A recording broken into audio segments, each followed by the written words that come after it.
buenos días. Damos comienzo con nuestras clases virtuales del día de hoy, miércoles 28 de octubre, y estaremos trabajando con las materias de español, matemáticas y ciencias naturales. Comencemos.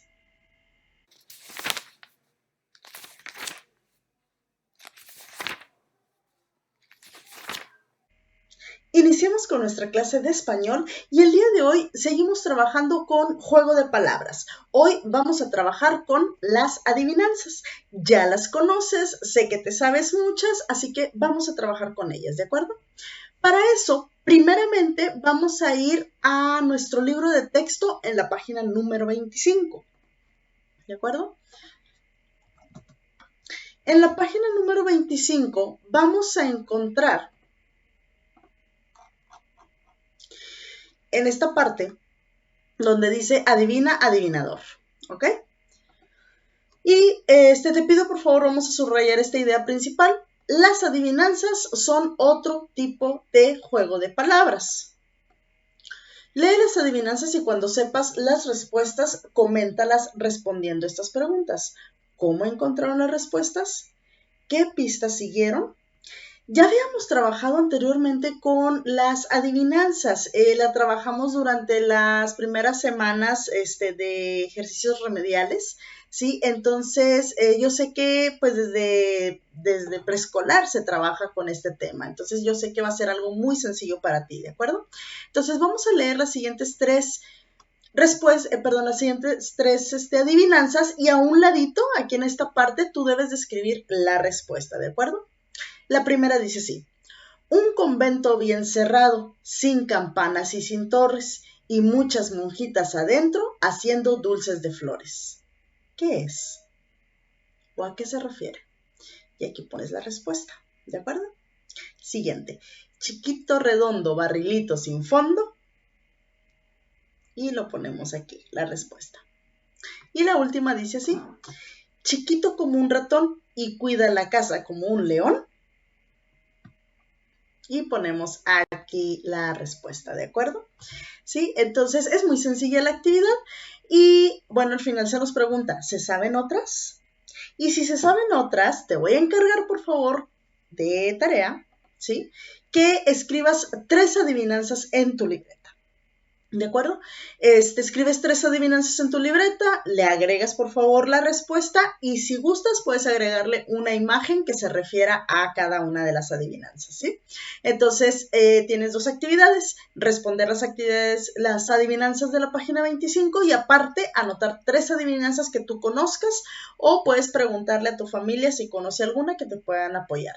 Recuerda enviar estas 2 fotografías a la plataforma de Google Classroom y con eso estaríamos concluyendo la actividad de español del día de hoy. Pasemos a la siguiente asignatura.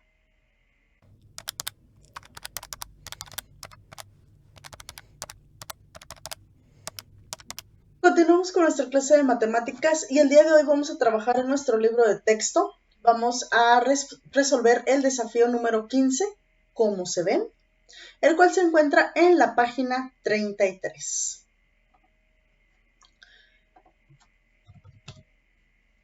En la página 33 se nos presenta estas consignas que van de la mano con la clase del día de ayer de cómo se ven los objetos vistos desde alguna perspectiva.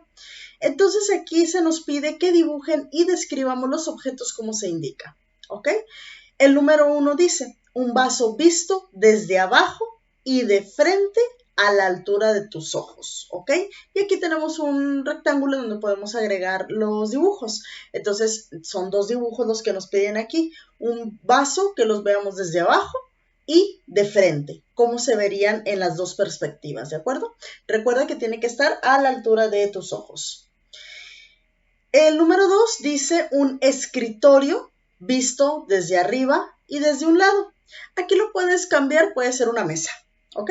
Sí, en lugar del escritorio puede ser la mesa. La mesa vista desde arriba, ¿cómo se vería? Y vista desde un lado, ¿cómo se vería? ¿De acuerdo?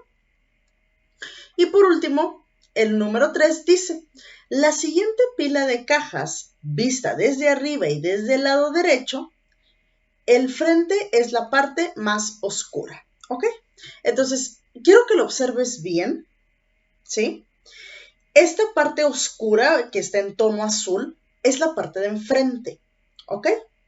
Esto de aquí es la parte de arriba y bueno, pues la parte de atrás no se ve. Entonces, aquí lo que se te solicita es, el inciso A dice, ¿cuántas cajas se necesitaron para construirla?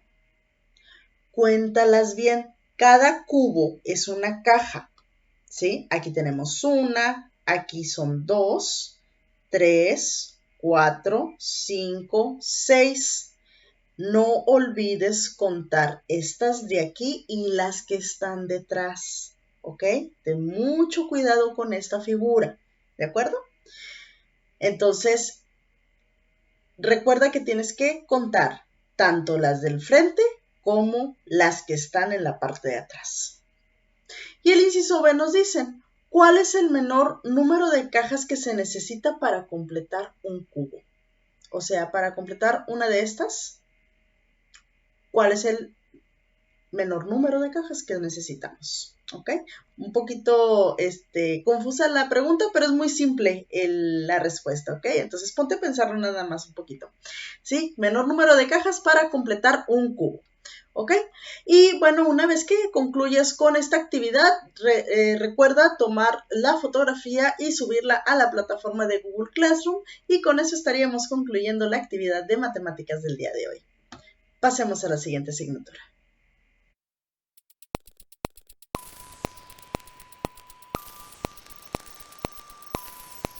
Continuamos con nuestra clase de ciencias naturales y el día de hoy seguimos trabajando con el tema de la sexualidad, pero hoy nos vamos a enfocar en dos temas que se titulan pequeñas células y los cromosomas, ¿sí? Que corresponderían al capítulo 2 y 3 del video, ¿de acuerdo?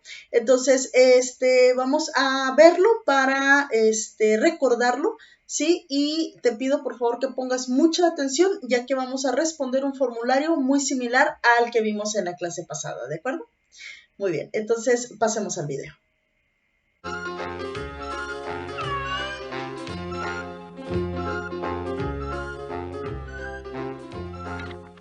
Pero abuela, ¿qué diferencia hay entre las células de los niños y las de las niñas?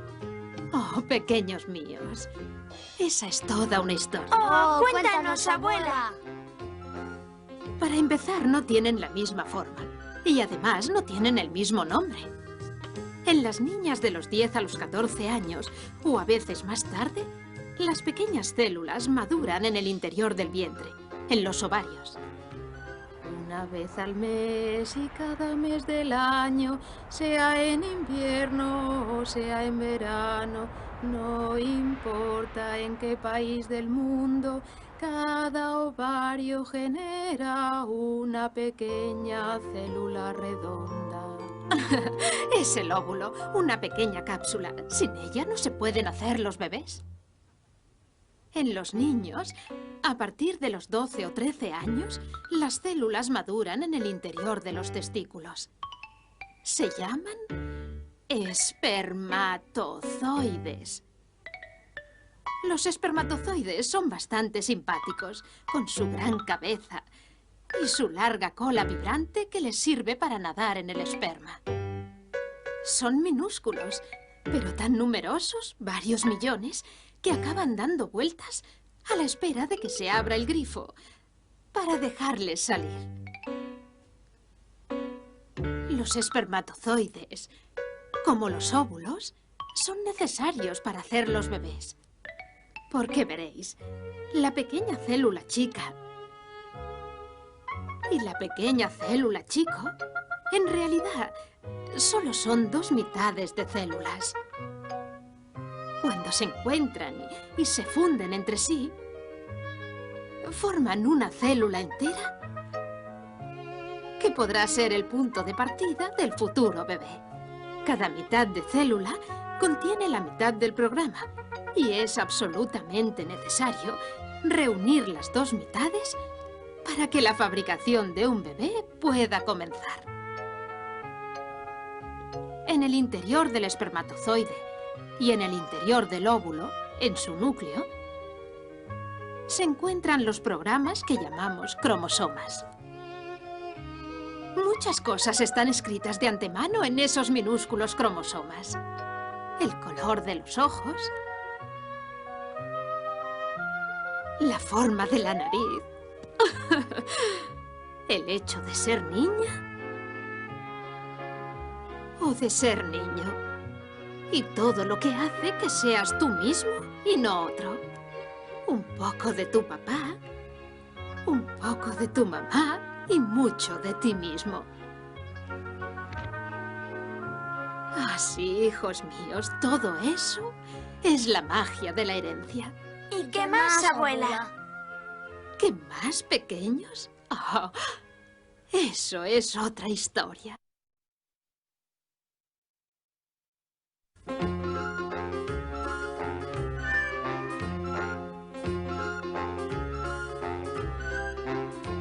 Abuela, nos has dicho que en las pequeñas células estaban los cromosomas. ¿Pero qué son los cromosomas? Ah, los cromosomas. Es una historia fantástica.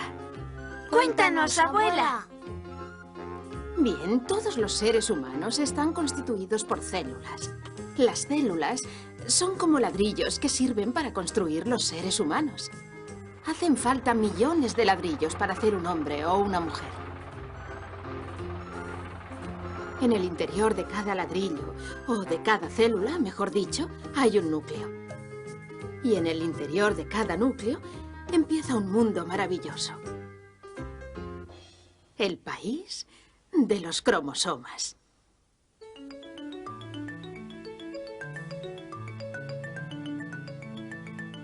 Los cromosomas están emparejados, uno que viene del padre y otro que viene de la madre.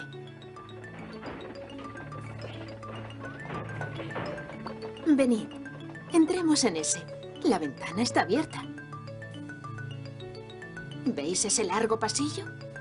Nos conducirá a la sala de control del cuartel general. Entremos por esa trampilla. Buenos días, señores y señoras ingenieros. Son los genes. Son los responsables del color de los ojos, del tamaño de los dedos del pie, de la forma de las orejas, del tamaño del cráneo y del color de la piel.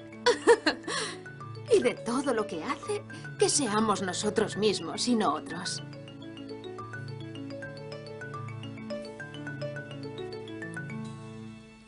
Esos genes os han sido dados al principio de vuestra vida por vuestros dos padres. Una célula de vuestra madre ha aportado la mitad, es el óvulo.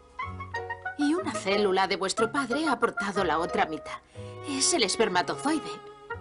Y atención, hay dos tipos de espermatozoides.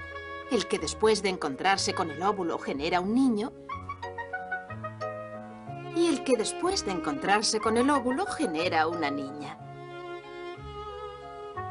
Es en el vientre de la mamá donde se produce el encuentro entre el espermatozoide y el óvulo que quieren unificar sus genes para fabricar una célula entera. Dicha célula se dividirá en un número muy elevado de células y evolucionará hasta que nazca el bebé. Entonces, para el niño empieza una aventura, su propia aventura. Por supuesto están sus padres, su familia, sus amigos para guiarle al principio. Tendrá que utilizar bien lo que recibió al nacer, pero no será suficiente. También tendrá que aprender por sí mismo, descubrir, buscar nuevos horizontes, encontrarse con los demás, existir. Esa es la gran aventura de la vida. ¿Y qué más, abuela? ¿Qué más, pequeños? Ah, esa es otra historia. Muy bien, ya que repasamos el capítulo 2 y 3, vamos a trabajar con las preguntas del formulario, nada más para recordar un poquito lo que acabamos de ver. Recuerda, no tienes que anotarlas, estas ya se encuentran en el formulario dentro de la plataforma de Google Classroom, ¿de acuerdo? Muy bien, entonces la primera pregunta dice, ¿cómo se llaman las células sexuales femeninas? Esto ya lo habíamos trabajado en el formulario anterior, ¿sí? Y recuerda que las células sexuales femeninas son los óvulos, ¿ok? Y los óvulos están adentro de los ovarios, ¿de acuerdo? Entonces las células sexuales femeninas son los óvulos, ¿sí? ¿Y dónde se producen? Se producen en los ovarios, ¿ok? Ahora, ¿cómo se llaman las células sexuales masculinas? La célula sexual masculina es el espermatozoide, que es tiene como forma de pescadito, ¿sí? Entonces, estos no son visibles al ojo humano, ¿de acuerdo? Eso se ve a través de un microscopio. ¿Sí? ¿En dónde se producen? Se producen en los testículos, que son estas dos bolsas que están por debajo del pene de los hombres. Ahora, ¿qué se necesita para ser un bebé? Muy importante. Aquí se necesita de las dos células sexuales, la femenina y la masculina, ¿ok? Necesitamos de un óvulo y de un espermatozoide para producir una nueva vida, ¿ok? Por sí solas no funcionan. ¿De acuerdo? Si el óvulo no tiene ningún encuentro con el espermatozoide o viceversa, el espermatozoide no tiene encuentro con óvulo, jamás se va a poder crear una vida. ¿De acuerdo? Entonces, ¿qué es necesario? Un óvulo y un espermatozoide. Ahora, también en el video estuvimos hablando de los cromosomas. ¿Qué son los cromosomas? Los cromosomas son células que se encargan de determinar el color de ojos, tamaño de pies, orejas, cráneo, color de piel, etcétera. ¿A qué me refiero con esto? Sí, con los cromosomas, nosotros podemos heredar lo que nuestros padres nos dan, ¿ok? Aquí, esto se refiere a la cuestión biológica, ¿sí? A la cuestión anatómica. Si nuestro papá o nuestra mamá es muy alto o muy alta, nosotros tenemos una enorme posibilidad de también ser altos. Pero si nuestros papás son chaparritos, es muy poco probable que generes una gran altura. Igual el tono de nuestra piel. Si tú te fijas, el tono de piel es muy similar al de mamá y al de papá. ¿Por qué? Porque en los cromosomas es en donde nos heredan toda esta información. El color de los ojos, tamaño de pies, el alto, el tipo de cabello, que si tienes el cabello lacio, ondulado, café, güero, pelirrojo, ¿ok? Todo esto es información que nos heredan nuestros padres, ¿ok? Los genes son heredados por nuestros padres. Los genes son los cromosomas, ¿sí? Y esto siempre pues están encargados de determinar nuestra forma de nuestro cuerpo, ¿ok? Y también nuestra forma de ser, ¿sí? Porque hay veces que decimos, ay, te pareces mucho a tu papá o te pareces mucho a tu mamá, ¿sí? ¿Por qué? Porque traemos, en nuestros genes también está la forma de ser, ¿ok? Ahora, con respecto a estos cromosomas, se encuentran dentro del óvulo y del espermatozoide. Es por eso que nosotros tenemos un poquito de mamá y de papá, porque tenemos la mitad y la mitad. Mamá nos hereda la mitad de sus genes, papá nos hereda la mitad de sus genes, ¿sí? Los cuales vienen en el espermatozoide y en el óvulo. Algo importante de recordar del espermatozoide, y en el caso pues de los hombres, que son los que lo generan, ¿sí? Es de que son ellos los que determinan si un bebé va a ser hombre o va a ser mujer. ¿Por qué razón? Por los cromosomas. En los cromosomas se tiene lo que son dos tipos de cromosomas, que es el XX y el XY, ¿sí? Estos cromosomas son los que nos indican si el bebé va a ser un hombre o una mujer, ¿ok? No me quiero adentrar mucho en el tema porque es un tema un poquito complicado, ¿sí? Más adelante lo vamos a ver más a detalle, pero sí es importante darnos la idea de que es el hombre, es papá, quien determina, ¿sí? En el caso, la célula que nos heredó papá, ¿sí? La célula, el espermatozoide, es el que determina si nosotros fuimos hombres o si nosotros fuimos mujeres, ¿ok? Entonces, tenemos espermatozoides que son niñas y espermatozoides que son niños, así como lo vimos en el video. Y pues ya dependiendo cuál es el que alcance a llegar al óvulo, pues es lo que va a hacer el bebé, ¿sí? Va a ser hombre o mujer. Pero no lo podemos saber desde primera instancia. Tiene que crecer el bebé para poder identificar su sexo, me refiero a su órgano sexual, ¿sí? Y pues es así como el doctor identifica de que, es un niño o es una niña, ¿de acuerdo? ¿Sí? Y este encuentro del espermatozoide y el óvulo ocurre en lo que viene siendo el útero, ¿sí? ¿Por qué? Porque es en el útero en donde se va a resguardar la nueva vida y en donde pues va a crecer el bebé. ¿Ok? Entonces, yo entiendo que probablemente tengan muchas dudas. Recuerden que cuentan con sus papás para hacérselas llegar, y como quiera, en la clase virtual que estoy preparando para este tema podemos tocar nuevamente todas las dudas que se les presenten, ¿de acuerdo? Entonces, recuerda que en tu actividad del día de hoy solamente vas a contestar el formulario. Recuerda que cuando lo termines te llega tu calificación y a mí la notificación de que lo concluiste. Y con esto estaríamos terminando la clase de Ciencias Naturales del día de hoy. Hemos concluido con nuestras clases virtuales del día de hoy. Agradezco muchísimo tu atención. Recuerda enviar tus evidencias a la plataforma de Google Classroom. Y en caso de que vayas a salir, no olvides usar tu cubrebocas. Nos vemos el día de mañana. Hasta luego.